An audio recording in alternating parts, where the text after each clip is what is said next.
Y hoy os quiero traer una palabrica que yo creo que nos va a hacer mucho bien, y no sé por qué el Señor la ponía en mi corazón esta mañana. Y digo, bueno, estoy bastante resfriado, como pueden escuchar, pero bueno, hasta donde pueda, yo creo que va a poder terminar. Amén. Vamos a leer la Biblia en el libro de Hebreos, capítulo 2 y texto 14. Libro de Hebreos, capítulo 2, texto 14. Dice, así que, por cuanto los hijos participaron de carne y sangre, Él también participó de lo mismo, para destruir por medio de su muerte al que tenía el imperio de la muerte, esto es, al diablo. Lo voy a repetir otra vez. Dice, así por cuanto los hijos participaron de carne y sangre, Él, está hablando de Jesús, Él, Jesús, también participó de lo mismo para destruir con su muerte al que tenía el imperio de la muerte, esto es, al diablo. Amén.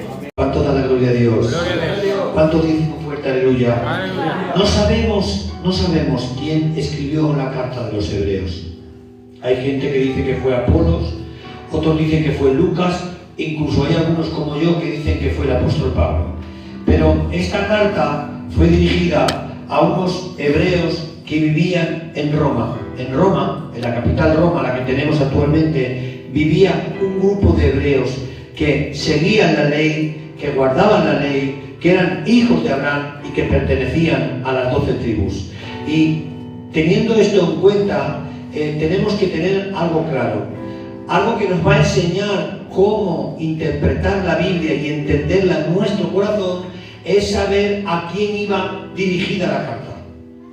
Porque según a quién vaya dirigida, tiene un contexto o otro contexto. Yo les pongo un ejemplo, que si yo me dirijo a un grupo de ustedes gitanos, yo hablo de una manera que los gitanos nos entendemos. No estoy hablando de hablar en calor, estoy hablando de usar un lenguaje que los gitanos nos entendemos, ¿verdad? Pero si me dirijo a un grupo de señores que no son gitanos, hay expresiones y cosas que ellos no entenderían. ¿A que sí? Amén. Es como cuando decimos, bueno, da igual, de marcharete. Es algo que nosotros utilizamos, algo que nosotros, y no solo eso, sino que nuestra forma de comunicarnos entre nuestro pueblo es diferente. Por eso, el predicador gitano tiene que estar acostumbrado a predicarle tanto a los gitanos como a los que no son gitanos. Y claro, sabiendo que esta carta va dirigida a los hebreos y que el escritor, inspirado por el Espíritu Santo, por supuesto, o era Apolos, o era Pablo, o era Lucas, o era el apóstol Pablo, o era un grupo de judíos anónimos, tenemos que entender que era una carta dirigida a hebreos. ¿Y qué diferencia hay, Pedro, con la carta dirigida a los corintios? Pues que la iglesia de Corintios estaba en Grecia y eran gentiles convertidos al cristianismo. Y había también personas que eran judíos helenos. ¿Qué son judíos helenos? Son de padre judío y de madre griega, como por ejemplo Timoteo. Timoteo era un judío heleno. Claro, si entendemos esto, nos vamos a dar cuenta de lo que está diciendo la carta de los hebreos. Es una carta de hebreos para los hebreos. Por eso, el autor de los hebreos tiene que empezar de esta forma.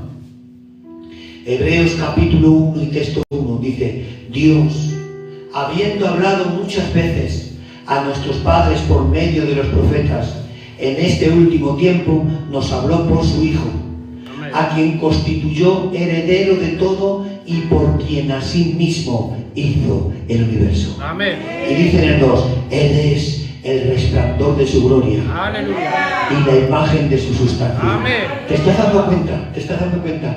El autor de los hebreos no tiene mejor forma de dirigirse al grupo de hebreos. Y les dice, recordad que Dios nos habló por medio del profeta Jeremías, por medio del profeta Elías, que nos habló por Moisés, por los grandes profetas, pero este tiempo nos ha hablado por alguien más grande. Amén. Porque ninguno de esos tiene el título que tiene Jesús. Amén. Dice, por quien asimismo hizo el universo. ¿Sabéis lo que está diciendo? Que Jesucristo es el creador del universo. El verbo divino que creó lo que se ve y lo que no se ve. Eso es lo que está diciendo. Y dice, Él nos ha dado en este tiempo por su Hijo, a quien constituyó heredero de todo y por quien asimismo hizo el universo. Y hay algo muy grande aquí, y es una revelación muy potente. Dice, Él es el resplandor de su gloria. Aleluya. Y la imagen de su misma sustancia. Estaba diciendo que Cristo, como Él bien dijo en Juan capítulo 10 y texto 30, yo y el Padre uno somos. Amén. Él mismo se estaba identificando como que Él en sustancia, en resplandor y en naturaleza era uno con el Padre. Amén. Estaba diciendo que Cristo es la última revelación de Dios. Por eso el apóstol Pablo, que iba en consonancia con este texto, dice, Timoteo capítulo 3 y texto 16, indiscutiblemente grande es el misterio de la piedad. Dios fue manifestado en carne. Esto es lo mismo que decir que Dios se hizo carne. Esto es lo mismo que decir que el Verbo se hizo carne y habitó entre nosotros y vimos su gloria, gloria como unigénito del Padre. Sabéis, hermanos, que siempre se había dicho que el Espíritu, que es Dios, el Espíritu es limpio y es puro, pero la carne está depravada, perdonadme. Quiere decir que todos los humanos somos pecadores y que jamás ningún ser humano en su carne se podía haber visto gloria al oro. Nadie, ninguno en su carne, porque todos somos pecadores. Pero ¿sabéis qué dice Juan 1:14? Y aquel Verbo se hizo carne y vimos su gloria, gloria como unigénito del Padre, Amén. Lleno de gracia y de verdad. Es la primera vez en la historia que en la carne se ha visto gloria. Amén. Y claro, hermanos, también nos habla algo grande, y es que Jesús es superior a los ángeles. Y decirle esto era algo osado, decir que Jesús es superior a los ángeles, pero realmente Jesús, según el libro de los Hebreos, Él es el que creó todo, en los principados, las potestades, las cortes celestiales. Por eso los ángeles le servían después de la tentación. Nada más acabar la tentación, dice la palabra, y los ángeles le servían. Pero no se queda contento con esto el autor de los Hebreos y dice de esta manera, Jesús es superior a Moisés. Me estás diciendo, los hebreos podían decir esto, tío Pedro, me estás diciendo que el hombre que nos llevó 40 años por el desierto, que Jesús estuvo 3 años y poco más, 3 años y medio de ministerio, me estás diciendo que el hombre que nos sacó de Egipto, con brazo poderoso de Jehová con las 10 plagas, que nos llevó 40 años por el desierto, que dividió el mar rojo, que hizo llover maná, que llovieron codornices, que una nube de día nos guardaba del sol y que una columna de fuego nos protegía en la noche y nos alumbraba. ¿Me estás diciendo tú que Jesús es superior a Moisés? Y el autor de los Hebreos dice, sí, Jesús es superior a Moisés. Amén. Para nosotros, Dios Jesús, es algo evidente. Entendemos quién es Jesús y por supuesto que es superior a Moisés. Porque, entre otras cosas, es el mediador de un mejor pacto. Amén. ¿Pero por qué es superior a Moisés? Moisés mismo dijo, profeta levantará Dios mayor que yo y a él oiréis. Amén. Tanto quiso Moisés ver la gloria de Dios, Pedro, que dijo, Señor, quiero ver tu gloria. Pero hijo, si has dividido el mar rojo, si hay una roca que brota agua y bebéis agua 3 millones de personas, si llueve pan del cielo, si os guío de noche con una columna de fuego, os guardo del sol con una nube de día, y quieres ver mi gloria, sí. Todo eso son señales y prodigios que tú has hecho porque eres el Dios 3 veces santo. Pero yo no me conformo con eso. Yo quiero ver esa gloria que tú me has revelado cuando yo he dicho que tú levantarías a alguien mayor que yo. Amén. Él no quería ver solo la ley, quería ver el mediador del nuevo pacto. Por eso le dijo, mira, ponte en la roca y en la hendidura de la peña me verás pasar y podrás ver mis espaldas. ¿Sabéis qué dijo Jesús? Los fariseos, tío Pedro, lo querían casabar, lo querían matar. Y dijo, nosotros seguimos la ley de Moisés. Y Jesús le dijo, si creyéseis a Moisés, me creeríais a mí. Porque Moisés escribió sobre mí. Gloria a y Dios. habló de mí. Amén. Bendito sea el nombre del Señor. Amén. No sé si usted se está dando cuenta que alguien más prominente, más grande, con más excelencia que Moisés es el que estaba delante de los fariseos, y los fariseos pensaban que Moisés era más grande que Jesús, pero no, Jesús fue superior a Moisés. Amén. ¿Cuánto da la gloria a Dios? Gloria a Dios. También nos habla el libro de los Hebreos, hermanos, del sacerdocio de Melquisedec, que Jesús era sacerdote según el orden de Melquisedec y no según el orden de Leví ni de Aarón. Y resulta que Melquisedec era antes que Leví, porque Abraham dio los diezmos a Melquisedec. Y estaba escrito que el menor tenía que dar los diezmos al mayor. Y de lo que está hablando Melquisedec es del sacerdocio que Cristo tenía, que no tenía padre, que no tenía madre, que no tenía principio y que no tenía genealogía. Estaba diciendo que el sacerdocio de Cristo no le venía por su padre ni por su madre, que el sacerdocio de Cristo le venía desde el cielo, una vez y para siempre. Amén. Estaba diciendo que Él era sacerdote, sumo sacerdote para siempre, según el orden de Melquisedec. También nos habla de los héroes de la fe. Y esta carta de los Hebreos es muy bonita, porque fue escrita, escuchad bien el dato que es muy importante, fue escrita antes de la destrucción del templo. Esta carta se escribió antes del año 70, por eso tiene tantísima importancia. Esta carta es muy importante para los hebreos y para la iglesia también. Entonces, ¿de qué nos está hablando? El texto que hemos leído nos está hablando de la verdadera, perfecta y completa humanidad de Cristo. Amén.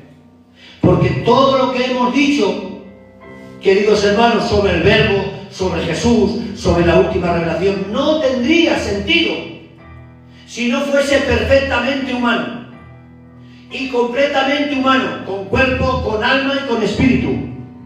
Por eso dice, igual que los hijos participaron de carne y sangre, hermanos, los judíos utilizan unas cosas que se llaman hebraísmos, que son formas de hablar que solo entienden ellos, lo hemos dicho antes. Y carne y sangre significa humanidad, toda la humanidad. Cuando Jesús le dijo a Pedro, ni carne ni sangre te lo ha revelado, estaba diciendo, ningún ser humano te lo ha revelado. Cuando Dios le dijo a Noé, he decidido el fin de toda carne, estaba diciendo, he decidido el fin de toda humanidad, de todo ser viviente. Son hebraísmos que utilizaban y que todavía utilizan, que nosotros a día de hoy en nuestra Biblia lo tenemos traducido de una forma o de otra, pero que gracias a las personas que estudian hoy podemos comprenderlos. Amén. ¿Cuánto da la gloria a Dios? Gloria a Dios. Los hijos son la descendencia desde Adán hasta ahora. Si Cristo hubiese sido un ángel, como dicen algunos, solo podría salvar a los ángeles. Pero Cristo no era el arcángel Miguel, ni era un ser angelical.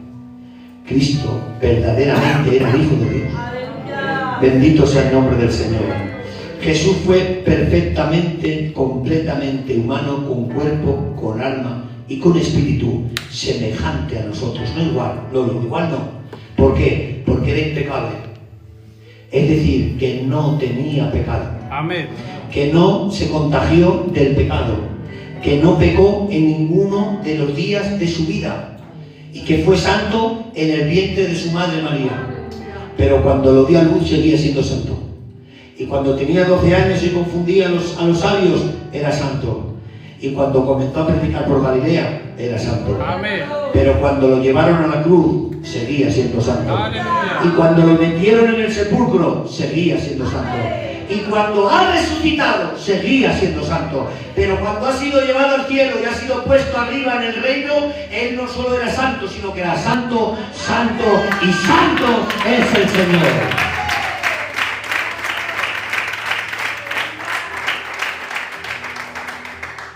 ¿Por qué tenía que ser hombre? Porque dice la Biblia, para destruir por medio de su muerte al que tenía el imperio de la muerte, esto es el diablo. ¿Por qué tenía que ser hombre? Porque tenía que morir. Hebreos capítulo 10 y texto 4 dice: sacrificios y ofrendas no te agradaron, pero me preparaste cuerpo. Amén. Necesitábamos un sacrificio. La sangre de los machos cabríos y de los toros cubrían el pecado, pero no lo quitaban. Era algo temporal. Pero Juan vio a Jesús bajar por la ladera de la montaña y dijo: he ahí el Cordero de Dios que quita el pecado del mundo. Él es antes que yo, no soy digno de desatar la correa de su calzado. Yo os bautizo con agua, pero Él os bautizará con Espíritu Santo y fuego. Y cuando se ha metido en el agua, dice la Biblia, cuando ha subido del agua, el Padre ha hablado desde el cielo y ha dicho: ese es mi Hijo en el cual tengo complacencia. Y el Espíritu Santo se ha manifestado en forma de paloma. Nos estaba enseñando que el que estaba en el agua era lo más grande que podía pisar la tierra, y lo más grande que había pisado la tierra, el Hijo bendito de Dios. ¿Cuánto da la gloria a Dios? Gloria a Dios. Pero yo me pregunto algo, que este texto humanamente o con nuestra lógica parece algo que es una incoherencia. Escuchadme por qué. Para destruir por medio de su muerte al que tenía el imperio de la muerte, es decir, que esta batalla es una muerte que destruye a un imperio y a su emperador. Pero yo me pregunto, ¿por qué una muerte destruye? En todas las batallas, el que muere es el vencido y el que queda vivo es el que ha obtenido la victoria. David contra Goliat, David el vivo es victorioso, Goliat queda sin cabeza y es derrotado. Es decir, que en todas las batallas el que muere es el que pierde. Pero ¿qué tiene la muerte de Cristo que es capaz de derrotar el imperio? Ha cambiado la historia. Nadie podría entender esto. Por eso los hebreos, cuando leyeron la carta de los hebreos, allí en Roma, los jóvenes decían: esto es para volverse loco. Hace falta mucha revelación del Espíritu Santo para entender esto. ¿Cómo puede ser que un hombre sufriendo, moribundo, que se muere en la cruz, derrote un imperio? ¿Qué tiene su muerte? Que es capaz de derrotar al imperio de la muerte y que es capaz de derrotar al emperador de la muerte. ¿Por qué una muerte derrota un imperio? ¿Por qué? Cuando Adán pecó, hemos oído hablar que los hijos son los seres humanos desde Adán hasta nuestros días, la raza humana. Cuando Adán pecó, fue un imperio tomado por la fuerza, porque un imperio es algo que se toma por la fuerza. Año 33 hasta el 39, en Europa sufrió un imperio, los alemanes, los nazis, que dominaron casi toda Europa. Fue un imperio tomado por la fuerza. España, desde el siglo XV, siglo XVI, fue también un imperio. Era el imperio sacro, ¿cómo era? El imperio germánico, el sacro imperio romano germánico. El sacro imperio romano germánico, donde decían que en el imperio de España no se ponía el sol, porque España no era solo España, era Holanda, era Alemania, era América, era parte de Italia, era un imperio. Y ellos eran imperialistas. El imperio se toma por medio de la guerra. ¿Y qué es lo que hizo Satanás, que el Señor lo reprenda? Cuando Adán cayó, tomó el imperio por la fuerza. Esto sucedió en el Edén. Y la responsabilidad de la muerte le pertenecía a Satanás. Dice el libro de Corintios: cuando el hombre pecó, entró el pecado en él y la muerte. Cuando Adán comió del fruto prohibido y su mujer Eva, murieron espiritualmente, porque la muerte espiritual es la separación de Dios. Amén. Pero después murieron físicamente. Y a día de hoy, lo que nosotros hoy estamos viviendo son consecuencias del pecado. Porque el proyecto de Dios primero era que viviéramos eternamente con Él comiendo del fruto del árbol de la vida. El hombre estaba hecho y diseñado para vivir para siempre. Ese era el proyecto de Dios, pero el hombre lo tiró por tierra. Es decir, que lo que hoy estamos sufriendo no es culpa de Dios, sino que es culpa nuestra. Pero claro, imaginaros que la muerte es una espada y que esa espada va matando. Pero claro, os voy a ser muy sinceros, todos los que morían merecían la muerte. Y tú me dirás, pastor, Eliseo, Jeremías, Salomón, Samuel, todos, porque dice la Biblia, por cuanto todos pecaron, todos estaban destituidos de la gloria de Dios. Es decir, que todos eran pecadores. Aunque eran profetas, aunque eran hombres de Dios, tenían pecado. Y la muerte era un acto, un juicio justo. Era algo justo que el hombre muriera. Y Satanás, dijéramos que tomó la espada de la muerte, y cuando moría alguien era responsabilidad del diablo, pero estaba haciendo algo justo. Porque era justicia que murieran. Porque eran pecadores. Pero claro, ha llegado un día, porque todos los que morían era consecuencia del pecado, es decir, que todos lo merecían. Pero ha llegado el momento donde ha nacido Jesús de Nazaret. Por eso he dicho, es importante que sea perfectamente hombre. Un hombre completo, como nosotros. Y ha venido Cristo. Y es la primera vez que Cristo en la cruz, cuando entrega su espíritu y dice, Señor, en tus manos encomiendo mi espíritu, es la primera vez que había muerto un inocente. Amén. Es la primera vez. Todos los que morían, por buenos que fueran, la merecían. Pero es la primera vez que ha muerto alguien que no lo merecía. Hemos dicho que era santo en todas las facetas de su vida. A él no le correspondía. Por eso, Satanás sabía que cuando se dio el plan encima, Satanás le dijo, Señor, por favor, no vayas a Jerusalén, que te van a matar. Porque él sabía lo que se le venía encima.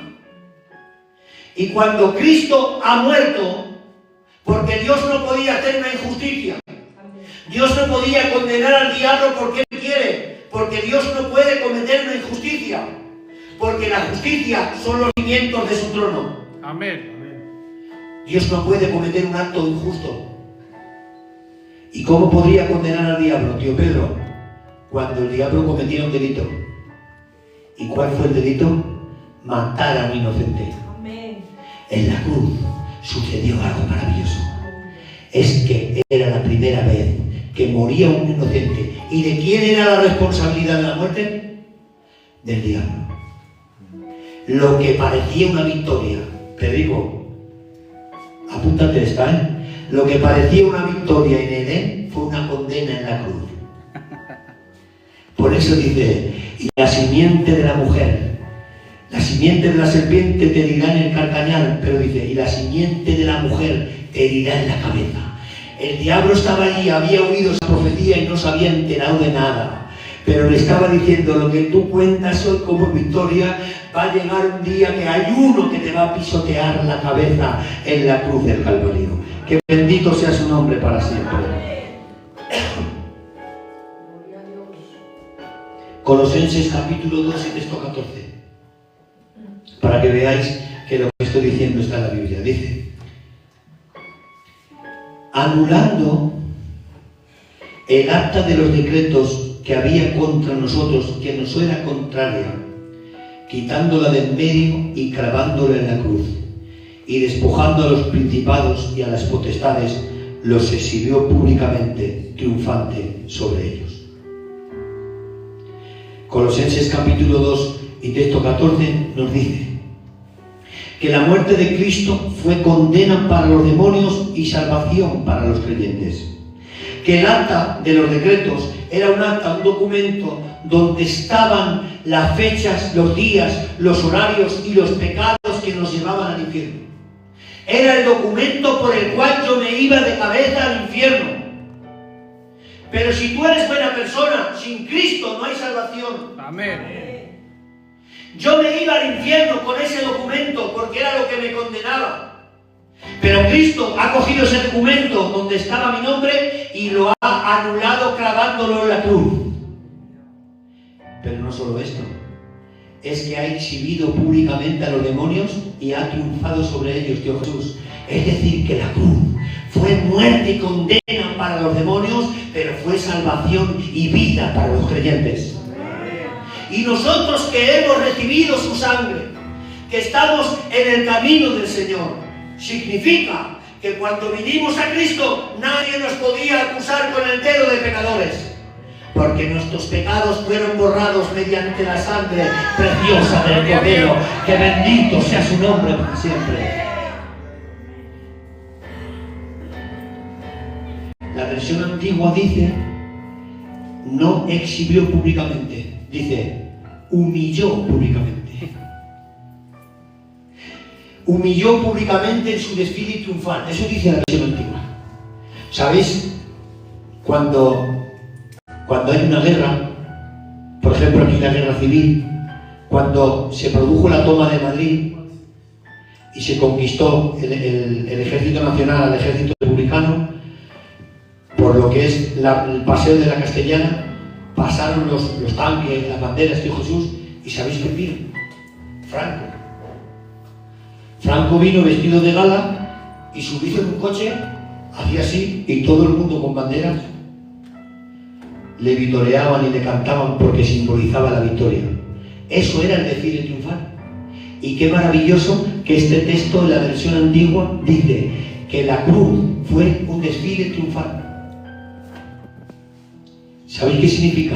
Que el imperio de la muerte del diablo fue destronado por Cristo en la cruz, y en la cruz, aunque muchos veían un espectáculo horrendo de muerte y de sangre, en realidad era el desfile triunfal del gran capitán llamado Jesús. Allí no había nadie con banderas. No. Muchos le llamaban falso, le llamaban fracasado. Descálmate tú y sálvate, hombre. Si podías reconstruir el templo en 3 días, ¿por qué no te salvas a ti mismo? Así lo estaban viendo, ¿verdad? Nadie llevaba banderas, pero hubo uno que sí. Uno llevaba una banderita que estaba clavado de pies y manos y dijo, Señor, acuérdate de mí cuando vengas en tu reino, porque estos están ciegos y no están viendo quién eres, pero acuérdate de mí cuando vengas en tu reino, porque estás coronado de espinas, pero tendrías que tener corona de oro, porque aún no te has ido de la tierra y yo sé que vas a volver. Acuérdate de mí cuando vengas en tu reino. Y Jesús le ha dicho, de cierto te digo que hoy estarás conmigo en el paraíso. Ese es el único que portó una bandera en el desfile triunfal de Jesús de Nazaret. El campeón, el vencedor, el que ha destruido con su muerte al que tenía el imperio de la muerte. Esto es al diablo, que el Señor lo reprenda.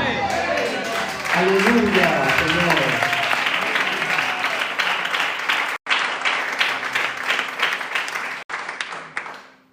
Cinco minuticos.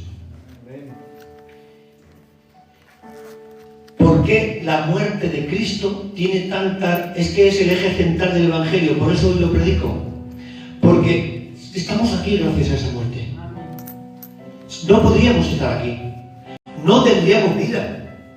Estaríamos muertos en nuestros delitos y nuestros pecados. Pero hay alguien que dio su sangre para que estuviésemos aquí. No solo yo o usted, que es buena persona. No. Por los malos también. Por el que le puso la corona, por el que le grabó las manos, por el que le dio con la lanza, por el que le dio los latigazos. Y tú dirás, pues yo no lo hubiera perdonado. Yo tampoco. Pero es que yo soy malo y soy pecador, pero Cristo es bueno. Amén. Bendito sea el nombre del Señor. Él salva lo que yo condeno. Bendito sea el nombre del Señor. Es la primera vez. ¿Y por qué? ¿Por qué la muerte de Cristo destruye?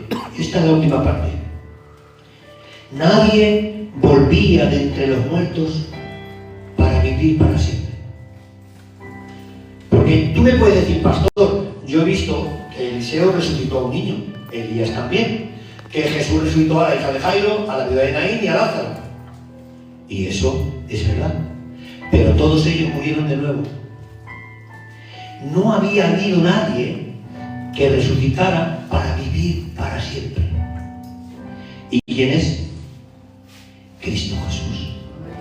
Primicias de los que durmieron. Amén. El primogénito de los muertos.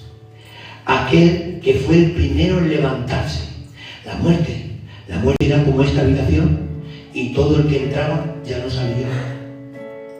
No había nadie que pudiera salir. Muchos años antes pudimos ver un prototipo de esto. Cuando Daniel fue arrojado al foso de los leones y nadie había bajado al foso de los leones y había visto lo que hay y había subido vivo para contarlo. Pedro, no había nadie que bajara al foso de los leones y subiera vivo para contarlo, pero quiso Dios mostrarnos algo.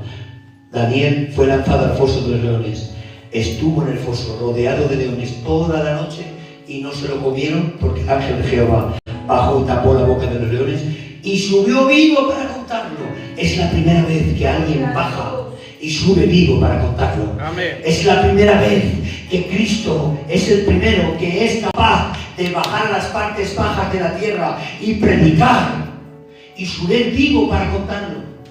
No había otro que lo pudiera hacer. La muerte, hermanos, era una victoria y una derrota para el ser humano, pero Cristo es el primero que venció a la muerte. Amén.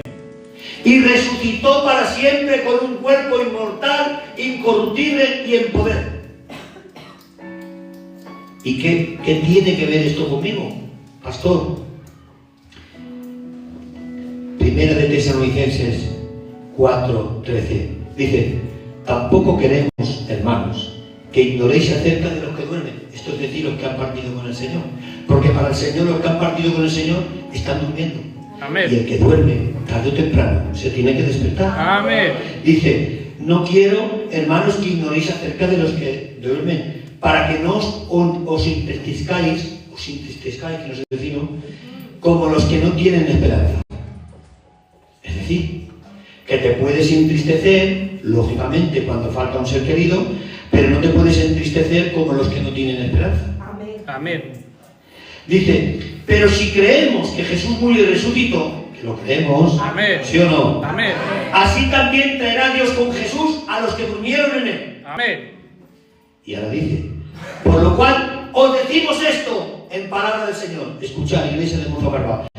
Os digo esto en palabra del Señor. No es la palabra de Pablo, ni es la palabra del Gusti, es la palabra del Señor. Amén. Inmutable, perfecta y que no contiene error. Dice: por lo cual os digo esto en palabra del Señor, que nosotros, los que vivimos, que habremos quedado hasta la venida del Señor, no precederemos a los que durmieron.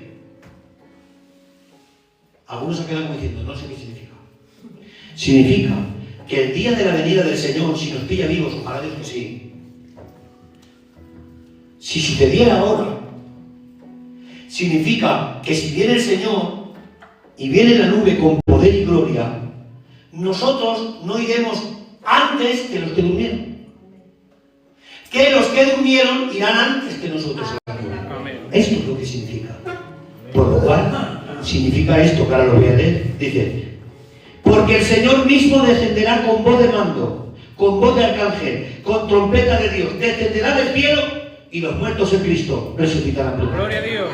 Y nosotros, los que vivimos, que hayamos quedado, seremos arrebatados juntamente con ellos en las nubes para recibir al Señor en el aire, y así estaremos siempre con el Señor. Amén. Gloria a Dios. Madre mía de mi vida. Si ustedes supieran el gozo que me produce leer este texto, pero el dolor de cabeza que le produce al demonio este texto, significa que Cristo no ha sido Él el que ha resucitado y ya está. Él ha vencido a la muerte, pero es el primogénito, las primicias de los que durmieron. Es decir, que es el primero que ha vencido la muerte, pero no es el último. Amén. Es decir, que los que están durmiendo serán despertados por la voz del Señor. Por eso dijo Jesús esta frase: llegará un día que los que están en los sepulcros, escuchadme bien, oirán mi voz. Amén.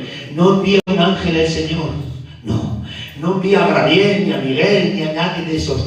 El Señor mismo, el mismo que vieron los apóstoles, el mismo que fue tomado del monte Sión en la ascensión, el mismo que está sentado en el trono, ese mismo va a descender.